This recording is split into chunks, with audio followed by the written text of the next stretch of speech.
எல்லோருக்கும் வணக்கம். ஜோதிடர் சுபாஷ் ராயப்பன் பேசுகிறேன். இந்த பதிவில் அனைவருக்கும் பயனுள்ள தகவலை காண்போம். இந்த காணொலியை கடைசி வரை முழுவதும் பார்த்து பயன்பெறுங்க. நம்முடைய T70 ஸ்டுடியோ யூடியூப் சேனலை பார்த்து கொண்டிருக்கக்கூடிய அன்பர்கள், இதுவரை சப்ஸ்கிரைப் செய்யாத அன்பர்கள் மறக்காமல் நம்முடைய சேனலை சப்ஸ்கிரைப் செய்து கூட இருக்கின்ற ஆல் பட்டனை அழுத்திங்க. நன்றி. வயிறு எரிஞ்சாலும் யாரெல்லாம் சாபம் விடவே கூடாது, இதான் இந்த பதிவில் பலன்கள் காணப்போகிறோம்.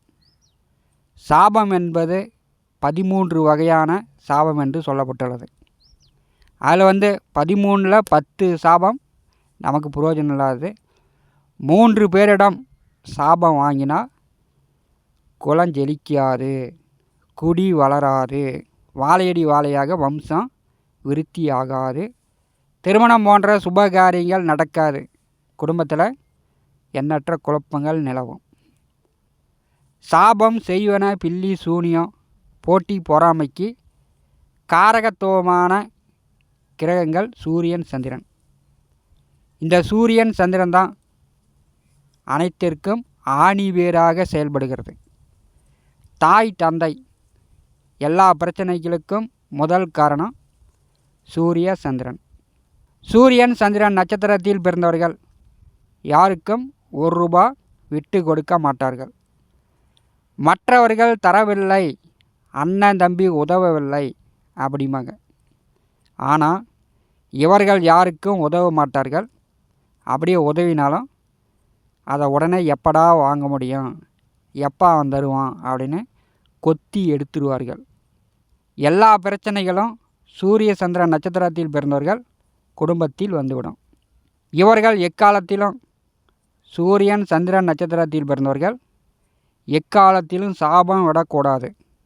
அதாவது கிருத்திகை ரோகிணி, உத்திரம் அஸ்தம், உத்திராடம் திருவோணம், இந்த 6 நட்சத்திரங்களும் சூரிய சந்திர நட்சத்திரங்கள்.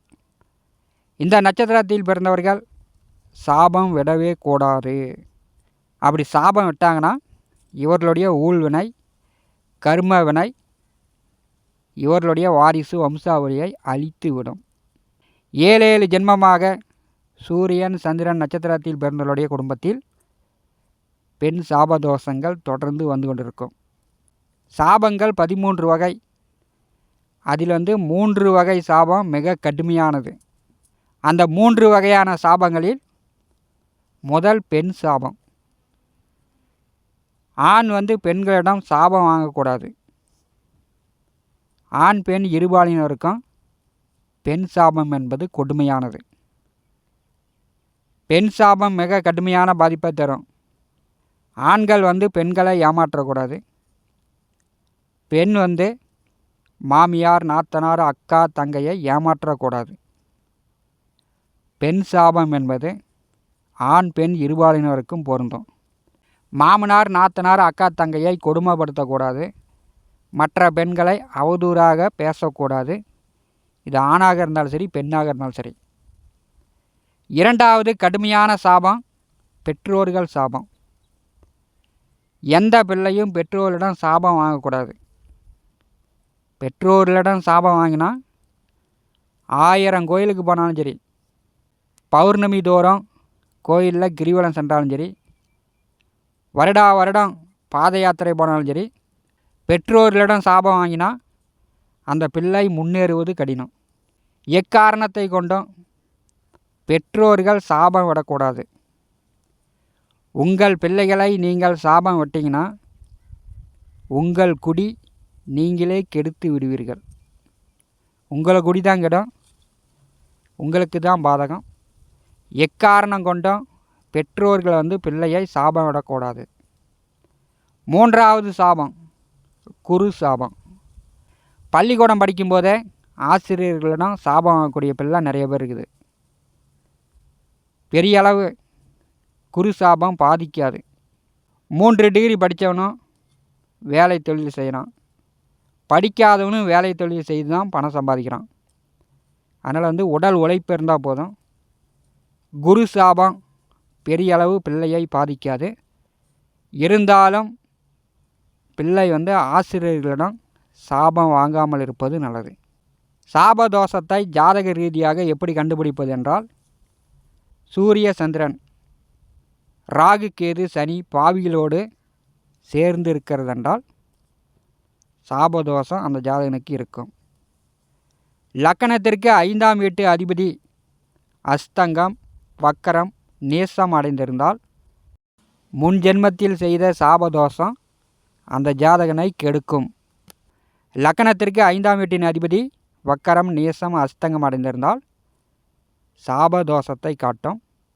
ராகு கேது சனியுடன் சூரியன் சந்திரன் கூட்டணி சேர்ந்து எந்த ஒரு கட்டத்தில் இருந்தாலும் சாபதோஷம் அந்த ஜாதகனுக்கு வம்ச வழியாக வந்து கொண்டிருக்கிறது என்று அறிந்து கொள்ளலாம். குறிப்பாக பெண் சாபம் இல்லாமல் பார்த்துங்க. பெற்றோர்கள் பிள்ளைகளை சாபமே விடக்கூடாது. பெற்றோர்கள் பிள்ளைகளை சாபம் விட்டிங்கன்னா உங்கள் குடி கெடும், உங்கள் வம்சம்தான் அழிஞ்சு போகும். பெற்றோர்கள் இதை கருத்தில் கொள்ளுங்கள். எக்காலத்திலும் பெற்றோர்கள் பிள்ளைகளை சாபம் விடாதீங்க. பெற்றோர்கள் பிள்ளைகளை சாபம் விட்டிங்கன்னா உங்கள் குடி அழியும். மற்றவர்களுக்கு வழிகாட்டியாக இருப்பவர்கள் ஜோதிடர்கள், ஆசிரியர்கள், குருமார்கள், மற்றவர்களுக்கு வழிகாட்டக்கூடியவர்கள் எக்காலத்திலும் சாபம் விடவே கூடாது.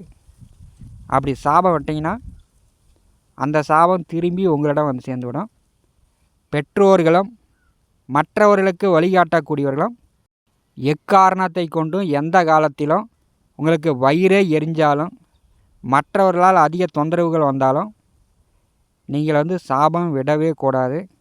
அப்படி சாபம் விட்டிங்கன்னா தன் வினை தன்னை சுடும், தன் குடியே கெடும். இதை எல்லோரும் கவனத்தில் கொள்ள வேண்டும். சூரியன் சந்திரன் நட்சத்திரத்தில் பிறந்தவர்கள் எக்காலத்திலும் நீங்கள் மற்றவர்களுக்கு உதவுங்க. குடும்ப நபர்களாக இருந்தாலும் சரி, சுற்று வட்டார பகுதியாக இருந்தாலும் சரி, சொந்த பந்த உறவுகளாக இருந்தாலும் சரி, மற்றவர்களுக்கு நீங்களும் உதவுங்க. மற்றவர்கள் தான் உதவணும் அப்படின்னு எதிர்பார்க்காதீங்க. நீங்கள் யாரையும் குறை சொல்லாதீங்க, யார் மேலேயும் சாபம் விடாதீங்க. சூரிய சந்திர நட்சத்திரத்தில் பிறந்தவர்கள் சாபம் விட்டால் 7 ஜென்மத்திற்கும் அந்த சாபத்தை எந்த பரிகாரத்தாலும் போக்க முடியாது. அந்த குடி முழுமையாக கெட்டு போயிடும். சூரியன் சந்திரன் நட்சத்திரத்தில் பிறந்தவர்கள் சாபம் விடாமல் இருப்பதே நல்லது. நீங்கள் மற்றவர்களுக்கு உதவலினாலும் பரவாயில்ல, உபத்திரங்கள் செய்யாமல் இருப்பது சூரியன் சந்திரன் நட்சத்திரத்தில் பிறந்தவர்களுக்கு நல்லது. இந்த காணொலியை பற்றி உங்களுடைய மனநல கருத்துக்களை நம்முடைய கமெண்ட் பாக்ஸில் பதிவு செய்யுங்கள். நம்முடைய T70 ஸ்டுடியோ யூடியூப் சேனலை பார்த்து கொண்டு இருக்கக்கூடிய அன்பர்கள், இதுவரை சப்ஸ்கிரைப் செய்யாத அன்பர்கள் மறக்காமல் நம்முடைய சேனலை சப்ஸ்கிரைப் செய்து கூட இருக்கின்ற ஆல் பட்டனை அழுத்திங்க. தினந்தோறும் நம்முடைய சேனலில் ஜோதிட பலன்கள் பதிவிடப்படும். உடனுக்குடன் பார்த்து பயன்பெறுங்கள். நன்றி, வணக்கம்.